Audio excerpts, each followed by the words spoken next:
He's explaining stuff, but he says something really interesting. So let's check this out. As we get further away from Earth, we'll pass through the Van Allen belts, an area of dangerous radiation. Radiation like this could harm the guidance systems, onboard computers, or other electronics on Orion. Naturally, we have to pass through this danger zone twice, once up and once back. But Orion has protection. Shielding will be put to the test as the vehicle cuts through the waves of radiation.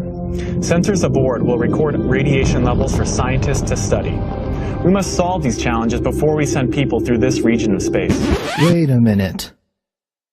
We must solve this issue before sending people through this space?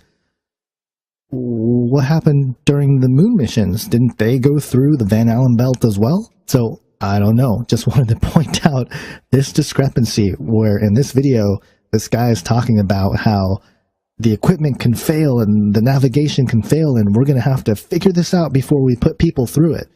Well, what's to figure out? Didn't you guys figure that out like 50 years ago or something? Just very strange that they would say that. Did they spill the beans? Maybe. Well, if you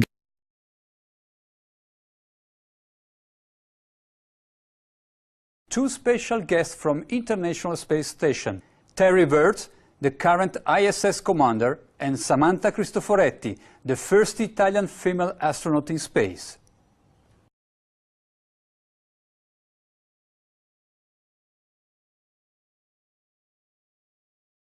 Hi Terry, buongiorno Samantha. Thank you very much for joining us on Euronews. I would like to start by asking how you feel about the other 3 crew members returning to Earth. As the next crew will arrive at the end of March, do you feel a bit lonely up there in space? You know, it was sad seeing.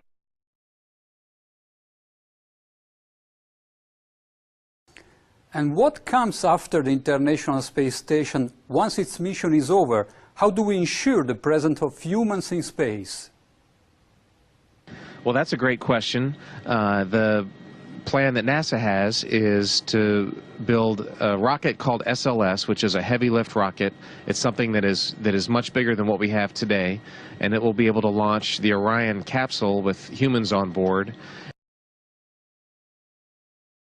as well as landers or other components to destinations beyond Earth orbit. Right now, we only can fly in Earth orbit. That's the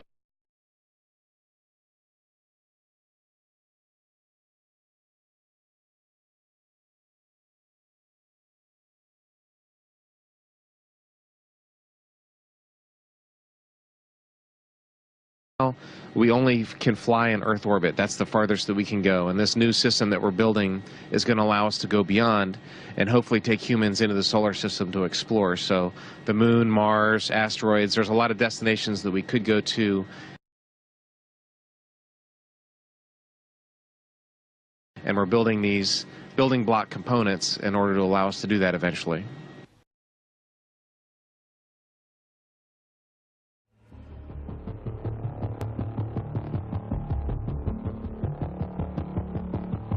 Orion is getting ready to launch.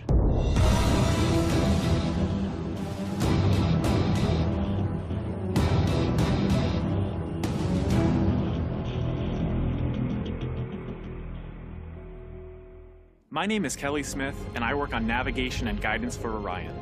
Orion is NASA's next-generation spacecraft. Built with versatility in mind, it can take astronauts deeper into space than we've ever gone before, to an asteroid, or even onto Mars. For these missions, Orion has to be one tough spacecraft, withstanding high speeds, searing temperatures, and extreme radiation. Before we can send astronauts into space on Orion, we have to test all of its systems. And there's only one way to know if we got it right. No astronauts will be aboard. The spacecraft is loaded with sensors to record and measure all aspects of the flight in every detail.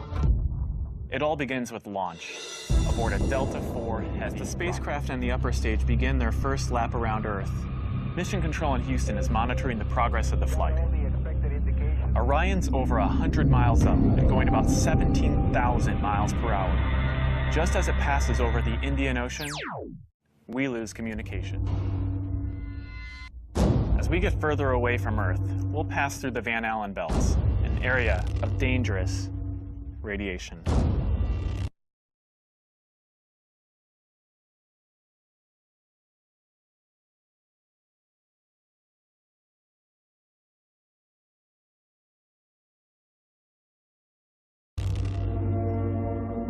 Radiation like this could harm the guidance systems, onboard computers, or other electronics on Orion.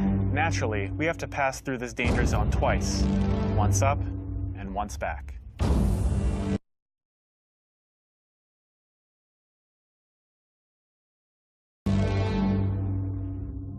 But Orion has protection. Shielding will be put to the test as the vehicle cuts through the waves of radiation. Sensors aboard will record radiation levels for scientists to study. We must solve these challenges before we send people through this region of space.